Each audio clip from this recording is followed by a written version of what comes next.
নমস্কার, আমি সৌগত তন্ত্রজ্যোতিষ মায়াজালে আপনাদেরকে স্বাগত। আজকে সুলেমান কুণ্ডলী দেবো। এর আগে আমি রাম কুণ্ডলী দিয়েছিলাম বা অনেক রকম কুণ্ডলী দিয়েছি। আজকে সুলেমান কুণ্ডলী দেবো। একটি প্রাচীন বিদ্যা এবং এগুলোকে সিদ্ধ করতে হয়। এগুলো ভালো করে জপ করে, ভালো করে মুখস্থ করে নিয়ে ভালো শুভ সময়ে জপ করলে এই মন্ত্র কার্যকরী হয় এবং এই মন্ত্র দিয়ে কুণ্ডলী দিলে বা গণ্ডি বলা হয় বা কুণ্ডলী দিলে বিভিন্ন রকম অশুভ শক্তি থেকে, বিপদ আপদ থেকে রক্ষা পাওয়া যায়।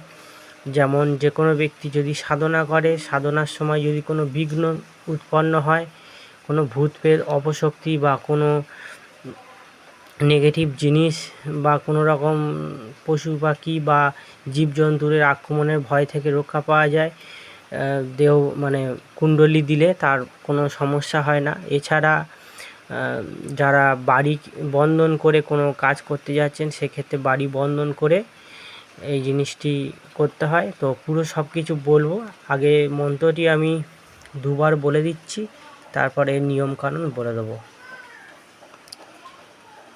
ভজরম ভজ হুঙ্কার, দশরম দশ দুয়ার, ভজরম পূর্ব পশ্চিম, থাকি বন্ধ করিয়া আমি ডাকি, 30 কোটি দেবতা ভজিয়া, তব বন্দম, আকাশ বন্দম, পাতাল বন্দম, পাতালের খারিজা বন্দম, লঙ্কার হনুমান বন্দম, হাইছা বন্দম, চরি বন্দম, বার ভাই বৈশালা বন্দম, ভূত পেত মাদার কালী আমার বন্ধ ছাড়িয়া যদি যাস, দোহাই লাগে সোলেমান নবীর মাথা খাস। মন্ত্রটি এমনই। তো মন্ত্রটি আমি আরেকবার বলে দিচ্ছি।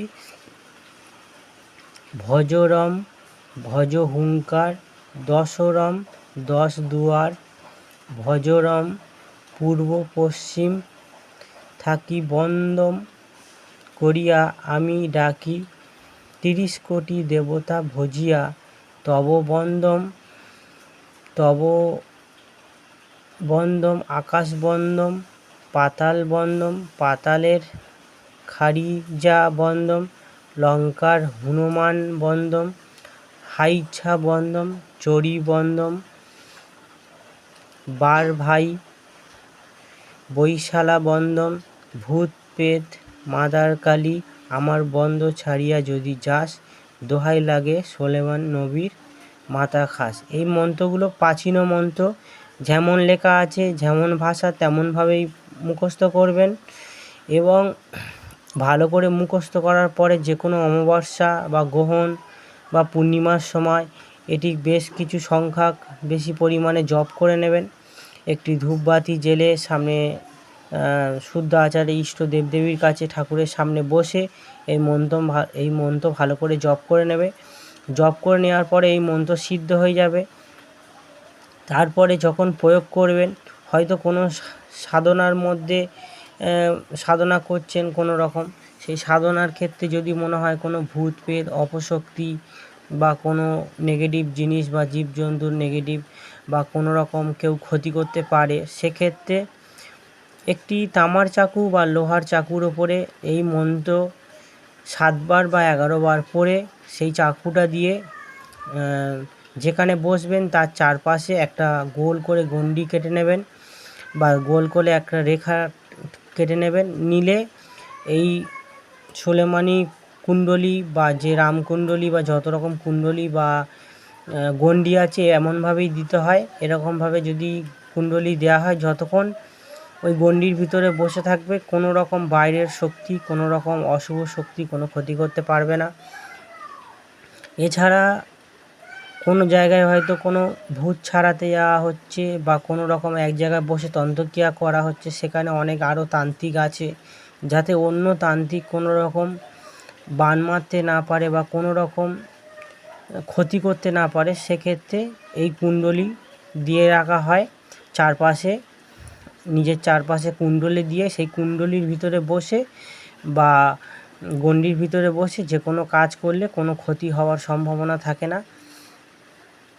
এছাড়া বাড়ি অনেক সময় বন্ধন করতে হয়, তো বাড়ি বন্ধনের মন্ত্র অনেক আমি দিয়ে দিচ্ছি, সেইগুলো দিয়ে বন্ধন করা যেতে পারে। আর এছাড়া এই কুণ্ডলী দিয়েও বাড়িকে বন্ধন করা যায়। যেমনই বললাম যে মন্ত্রটি ভালো করে মুখস্থ করে সিদ্ধ করে নেওয়ার পর একটি লোহা বা তামার চাকুতে বাড়ির চারপাশে যদি দাগ কেটে দেওয়া যায়, মন্ত্র পড়ে 7বার বা 11বার পরে ওই তামার ছুরি বা লোহার ছুরিতে ফুঁক দিয়ে, তামার ছুরি হলে ভালো হয়। তো বাড়ির চারপাশে যদি একটা গোল করে দাগ কেটে দেওয়া যায়, তাহলে অনেক বিপদ আপদ বা খারাপ নেগেটিভ এনার্জি বাড়িতে প্রবেশ করতে পারে না, বাড়ি রক্ষা হয়। তবে আমি বারবার বলবো, যেমন এগুলো প্রাচীন শাস্ত্র থেকে দেয়া, এই কুণ্ডলীও কাজ করে, প্লাস রামকুণ্ডলীও কাজ করে। তবে গুরুমুখী বিদ্যাগুলো আরও শক্তিশালীভাবে কাজ করে, কারণ ওগুলো গুরু পরম্পরা একে অপরের দিয়ে আসছে, ওগুলো সিদ্ধ থাকে।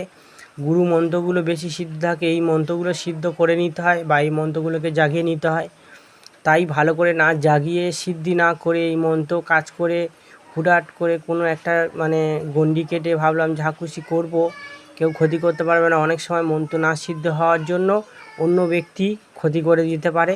তাই এটি ইউটিউবের মধ্যে শুধু সবাইকে জানানোর জন্য আমি দিলাম। তো এগুলো প্রাচীন মন্ত্র, এগুলো কাজ করে। তো এই মন্ত্র ভালো করে সিদ্ধ করে নিতে হয়, জপ করে করে এটাকে সিদ্ধ করে নিয়ে কাজ করতে হয়। করলে তখন কাজ হবে। আর গুরুবিদ্যাগুলো একটু বেশি কাজ করে, এগুলো একটু কম কাজ করে, তবে এগুলো জাগাতে হয় বা সিদ্ধ করতে হয়।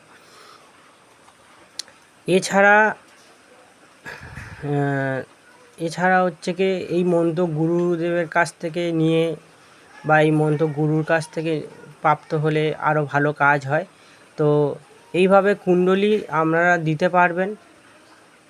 তো এই বইয়ের মন্ত্রগুলো কাজ করে, তবে একটু কম, আর গুরুবিদ্যাগুলো একটু বেশি কাজ করে। তবে এই মন্ত্র না জাগিয়ে সিদ্ধ করলে এর প্রাণশক্তি আসে না বা এর কার্যকারিতা অতটা আসে না। তাই সিদ্ধ করে এটাকে কাজ করবেন। তো শুধু সোশ্যাল মিডিয়া বা ইউটিউবে সবাইকে জানানোর জন্য বিভিন্ন বলেছি পৌরাণিক গ্রন্থ এবং প্রাচীন শাস্ত্র এবং প্রাচীন শাস্ত্র থেকে এবং গুরুমুখী বিদ্যাগুলো চ্যানেলের মধ্যে দিয়ে যাব। তাই আমি চ্যানেলের মধ্যে দিচ্ছি। এগুলো জেনে রাখা ভালো, সব কম বেশি, কিন্তু সব ক্ষেত্রে সব জিনিস ইউজ না করাই ভালো, শুধু শিখে রাখাই ভালো। তাই আমি দিলাম। তো আশা করি ভিডিওটি উপকৃত মনে হয়েছে। এগুলো জাগিয়ে নিয়ে কাজ করলে কাজ হবে। তো যাই হোক, ভিডিওটি যদি উপকৃত মনে হয় একটি লাইক করবেন, যারা নতুন দেখছেন চ্যানেলটিকে সাবস্ক্রাইব করবেন, আর যত পারবে শেয়ার করবেন। আর যারা ব্যক্তিগতভাবে সমস্যায় আছে আমার সঙ্গে যোগাযোগ করতে চাও, তার আমার ডেসক্রিপশানে নাম্বার, আমি ফোন নাম্বার দেওয়া থাকে, আমাকে ফোন করে যোগাযোগ করতে পারেন। ভিডিওটি দেখার জন্য আপনাদেরকে অসংখ্য ধন্যবাদ।